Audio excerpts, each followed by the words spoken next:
कुछ भी कर लो, कितना भी परोपकार कर लो,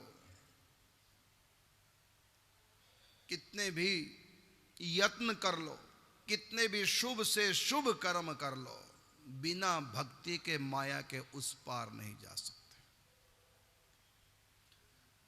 तभी मानो जाएगो भजन कियो चित्त लाए, जब शुभ सो शुभ काम को नेक ना मन ललचाए। शुभ कर्म भी भक्ति में बाधक ही है। राजा सुन रहे थे, ये महाराज क्या कह रहे हैं, मेरे राज्य में रह करके ये कह क्या रहे हैं, धर्म का खंडन कर रहे हैं, शुभ कर्मों का खंडन कर रहे हैं, उल्टा क्यों बोल रहे हैं। क्योंकि संत की बात, मुदगल ऋषि जी की बात, वो राजा चोल के विचारों से मेल ही नहीं खाती थी। राजा चोल के वो विचार थे जो आजकल के नौजवानों के विचार हैं कि अच्छे कर्म करो, परोपकार करो। भक्ति का क्या मतलब, भक्ति क्यों करें। यद्यपि ऐसा कहने वाले अच्छे कर्म भी नहीं करते, खाली कह देते हैं। कथा की समाप्ति हुई, राजा चोल पास आए मुदगल ऋषि के, महाराज ये आपने क्या कहा, आप तो शुभ कर्मों का खंडन कर रहे हैं। पूरी बात अपने विचार रखे राजा चोल ने मुदगल ऋषि के सामने। मुदगल ऋषि ने कहा कि राजन, मैंने शुभ कर्मों का खंडन नहीं किया, बल्कि ये कहा कि यदि कोई अपना उद्धार चाहता हो, जन्म मरण के चक्कर से छूटना चाहता हो, माया के उस पार जाना चाहता हो, भगवान के दर्शन करना चाहता हो, मुक्ति चाहता हो, तो वो भक्ति करे। शुभ कर्मों से भक्ति नहीं मिलती। राजा ने कहा कि शुभ कर्मों से क्यों नहीं भगवान मिलते। का इसलिए शुभ कर्मों से भगवान नहीं मिलते क्योंकि शुभ कर्म स्वर्ग तक जाते हैं, जीव को स्वर्ग तक ले जाते हैं। अगला जन्म अच्छा कर देते हैं शुभ कर्म, लेकिन भगवान नहीं मिलते। राजन बताओ तुमने क्या क्या शुभ कर्म किए, मैं उसका फल बता देता हूं। जो आपने शुभ कर्म किए उसका फल भगवान है ही नहीं। कहा कि मैंने बहुत बाग बगीचे लगवाए, कहा इसका फल है तुमको स्वर्ग में नंदन वन मिल जाएगा, स्वर्ग चले जाओगे। तुमने फल दान किए तो फल मिल जाएंगे बढ़िया बढ़िया खाने को। महाराज मैंने अन्न दान किया है, कहा स्वर्ग पहुंच जाओगे, अगले जन्म में बढ़िया भूख भगवान देंगे, तंदुरुस्ती देंगे, बढ़िया खाना पीना रहेगा अगले जन्म में, लेकिन भगवान नहीं मिलेंगे।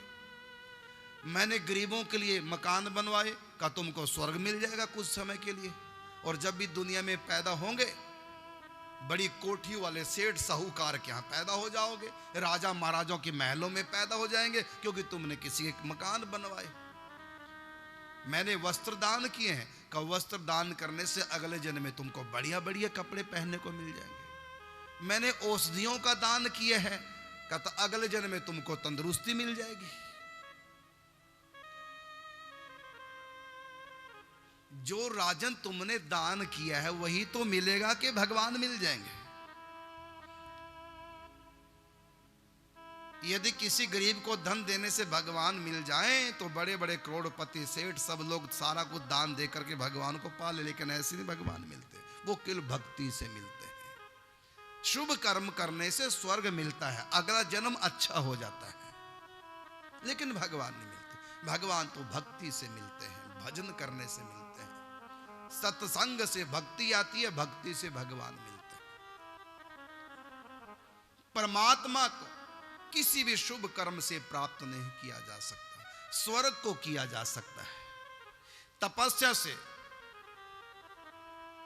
जन लोक, तप लोक, महर लोक मिल जाएगा। बड़े बड़े यज्ञानुष्ठान करेंगे तो ब्रह्म लोक मिल जाएगा, लेकिन ब्रह्म लोक तक माया का पसारा है। आ ब्रह्म भूना लोका पुनरावर्तिनो अर्जुन, यहां से ब्रह्म लोक तक गीता में भगवान ने कहा सब जन्म मरण के चक्कर में है। बस अंतर है, ऊपर के जो लोक हैं उनकी आयु थोड़ा अधिक है, मृत्यु लोक की आयु कम है। ऊपर अधिक सुख है, मृत्यु लोक में थोड़ा कम सुख है। इतना अंतर तो है, लेकिन है वही। स्वर्ग में भी वही है जो इस दुनिया में है, बस अंतर है वहां थोड़ा ज्यादा सुख है और इंद्रिया में सुख भोगने की पावर थोड़ा ज्यादा है। बाकी है वही स्वर्ग में भी जो इस धरती पे है। जो गृहस्थ के सुख यहां है वही गृहस्थ के सुख वहां है स्वर्ग में। भगवान नहीं है स्वर्ग में। स्वर्ग ही मिलेगा शुभ कर्मों से, भगवान नहीं मिलेंगे। भगवान भक्ति करने से मिलेंगे। आप दान कर रहे हैं, गरीब को दान कर रहे हैं, स्वर्ग मिलेगा। अगले जन्म में करोड़पति घर में पैदा हो जाएंगे, फल तो मिलेगा, कर्म अपना फल देगा, लेकिन इससे भगवान नहीं।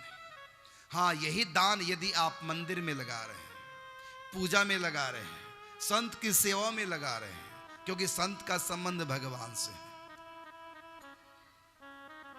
ये भक्ति है।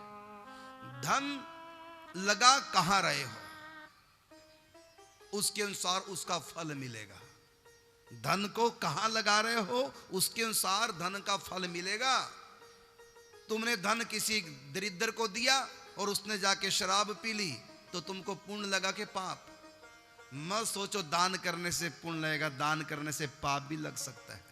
दान करने से स्वर्ग में मिल सकता है और दान करने से भगवान भी मिल सकते हैं। राजा बलि ने दान किया, भगवान मिल गए। कर्ण ने दान किया, भगवान मिल गए। तो गरीबों को दान देने से स्वर्ग मिलता है, अगला जन्म अमीर घर में हो जाएगा। और यही दान यदि संत सेवा में लगाएं, यदि भगवान की भक्ति में लगाएं, यदि मंदिर में लगाएं, यदि कथा में लगाएं, भगवान की संत सेवा में लगाएं, यही दान तुम्हारा भक्ति हो जाएगा। तो राजन, तुमने जो भी अब तक शुभ कर्म किए उनका संबंध स्वर्ग से है और अगले जन्म से है। आपका परलोक संवर गया, अगला जन्म भी संवर गया, क्योंकि आपने बहुत अच्छे अच्छे कर्म किए, लेकिन आपका आलोक नहीं संवरा। परलोक कहते हैं स्वर्ग को, आलोक कहते हैं भगवान के धाम को। आलोक। तो तुमने स्वर्ग जाने के तो काम किए हैं, स्वर्ग की सीढ़ी तो तुमने तैयार कर ली और अगला जन्म भी तुमने अपना बढ़िया बना लिया, लेकिन भगवान के घर नहीं पहुंच पाओगे, जन्म मरण से मुक्त नहीं हो पाओगे, क्योंकि आपने शुभ कर्म तो बहुत की है लेकिन भजन नहीं किया, भक्ति नहीं की है, संत सेवा नहीं की है। प्रथम भगति संतन कर संगा, तुमने संतों का संग नहीं किया। दूसरी रति मम कथा प्रसंगा, तुमने कथा ही नहीं सुनी भगवान की। गुरु पद पंकज सेवा, तीसरी भक्ति अमान, तुमने अभिमान का त्याग करके संत सेवा गुरु सेवा नहीं की, गुरु नहीं बनाया। इसलिए तुमने स्वर्ग जाने की तो तैयारी कर ली, लेकिन तुम भगवान के घर नहीं पहुंच पाओगे। तब इनकी आंखें खुली। राजन, मैं तुमको ये नहीं कहता अच्छे कर्म नहीं करना, अच्छे कर्म अब भी अपने चालू रखो, लेकिन अच्छे कर्म करते हुए भक्ति करो। लेटर के भीतर भी साफ साफ अच्छा लिखो और लेटर के बाहर एड्रेस भी साफ साफ पूरा लिखो। लेटर का मैटर भले अधूरा हो लेकिन बाहर का एड्रेस पूरा होना चाहिए। लेटर के भीतर का मैटर है शुभ कर्म और बाहर का एड्रेस है भगवान की भक्ति। अंदर भी बढ़िया लिखो और एड्रेस भी बढ़िया लिखो, अर्थात शुभ कर्म भी करते रहो और साथ में बाहर का एड्रेस का मतलब भक्ति भजन भी करते रहो। एड्रेस के ऊपर नाम ही तो होता है, व्यक्ति का नाम, उसके नगर शहर गांव का नाम, जिले का नाम, स्टेट का नाम, देश का नाम, नाम ही नाम होता है एड्रेस में, और उस नाम के सहारे पत्र मंजिल पर पहुंच जाता है। तो शुभ कर्म है लेटर के भीतर का मैटर और बाहर का नाम पता है भगवान का नाम, भजन चिंतन सुमरन भक्ति। इसलिए कहा कि जिनको भक्ति में रस आ गया तब ही मानो जाएगो कि भजन कियो चित्त लाए, जब शुभ सो शुभ काम को नेक ना मन ललचाए। भक्ति में अगर रस आ गया तो शुभ कर्म की तरफ मन ही नहीं जाएगा, लेकिन ऐसा नहीं कि उसके पास कोई प्यासा आ गया वो पानी नहीं पिलाएगा। भक्त के पास प्यासा आएगा वो पानी पिलाएगा, भक्त के पास भूख आएगा तो भोजन कराएगा। लेकिन वो भक्ति को छोड़ करके शुभ कर्म करने चले, ये भक्त नहीं कर सकता। शुभ करने का मौका चूकेगा नहीं, लेकिन भक्ति को छोड़ करके शुभ कर्म भक्त कर नहीं सकता। शुभ कर्म करने से स्वर्ग मिलता, मैं बता चुका हूं, और संसारिक सुख मिलता है, परमात्मा नहीं मिलता। परमात्मा भक्ति से मिलेंगे। अब इसकी आंखें खुली, गुरु बनाया मुद्गल ऋषि को, दीक्षा ली, भजन की रीत सीखी। भक्ति क्या है तो मुद्गल ऋषि ने बताया कि भक्ति 64 प्रकार से भगवान की जाती है। भक्ति के 64 अंग हैं, उसमें 4 प्रसिद्ध हैं, पूजा पाठ नाम जप और ध्यान। पूजा करो भगवान की, षोडशोपचार पूजन करो। अगर समर्थ है तो राशि ठाट बाट के साथ भगवान का पूजन करो, षोडशोपचार पूजन करो। समर्थ के अनुसार व्यक्ति को पूजन करना चाहिए भगवान का नित्य प्रति। और साथ में पाठ करना चाहिए, भागवत जी का पाठ करो, रामायण जी का पाठ करो, अपने इष्ट देव से संबंधित ग्रंथों का हर रोज पाठ करो। पूजा पाठ, जप और ध्यान, गुरु मंत्र सुबह बैठ के करो, नाम जप हर समय करो। गुरु मंत्र सुबह शाम, नाम जप 8 याम, ये जप है। और साथ में ध्यान करो, अपने इष्ट देव के रूप का ध्यान, उनकी लीलाओं का ध्यान, उनके धाम का ध्यान, उनके संतों का भी ध्यान कर सकते हो। उनके स्वभाव का ध्यान, उनकी कृपा का ध्यान, जो प्रभु की हमारे ऊपर कृपा हुई है, उन कृपाओं का भी ध्यान करना चाहिए। सबसे बड़ी कृपा है बड़े भाग मानुष तन पावा। सबसे बड़ी कृपा है मानव का जन्म मिला है। फिर कृपा है भारत जैसा देश मिला है। फिर कृपा है सत्संग मिला है।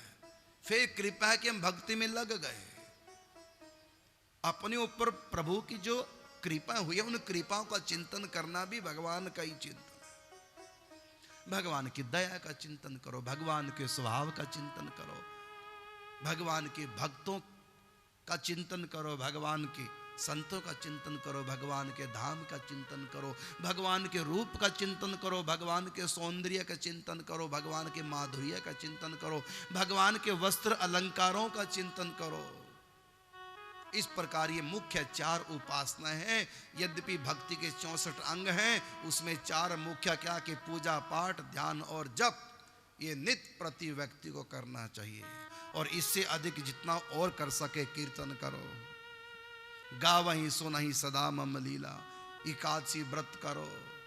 सबके भीतर भगवान है ऐसा मान करके सेवा करो सबकी। नित्य प्रति मंदिर में जाने का नहीं बना, गौ माता की सेवा करने का नियम।